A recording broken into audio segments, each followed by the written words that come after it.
Hello friend, আপনারা সবাই কেমন আছেন? আজকে আমি নিয়েছি, দেখতেই পাচ্ছেন, কোয়েল পাখির ডিম সিদ্ধ করে নিচ্ছি।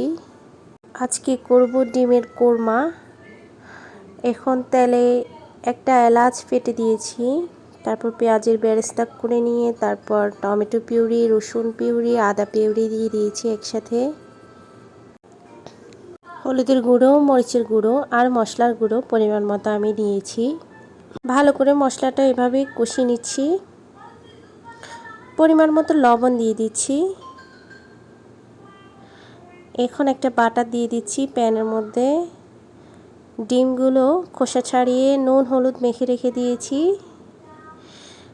তারপরে এখন ওই যে বাটার দিয়েছি যে প্যান, এটার মধ্যে ভাজা করব ডিমগুলো, একটু ব্রাউন কালার করে নেব। আপনারা চাইলে তেল ইউজ করতে পারেন, আমি বাটার ইউজ করেছি। ঘিও ইউজ করা যায় এখানে।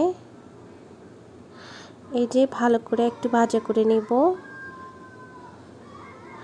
এখন এই পাশে বসাইছি, মশলাগুলো কষানো হচ্ছে ভালো করে।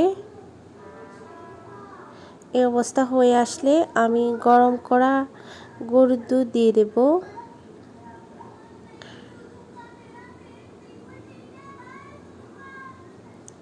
এই যে কালারটা খুব সুন্দর আসছে।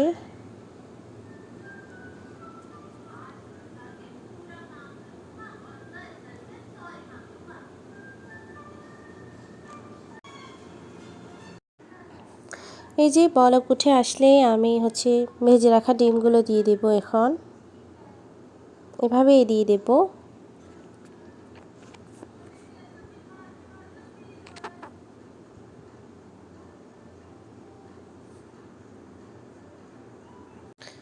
রান্না করতে বেশি সময় লাগে না, একদম অল্প সময়ে এটা হয়ে যায় রান্নাটা।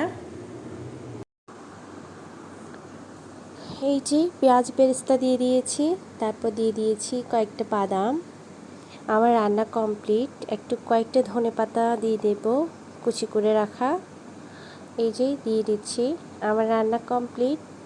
একদম কম সময়ে রান্নাটা হয়ে যায়। বাসায় ট্রাই করবেন এবং ভালো লাগলে লাইক কমেন্ট শেয়ার করবেন। আল্লাহ হাফেজ।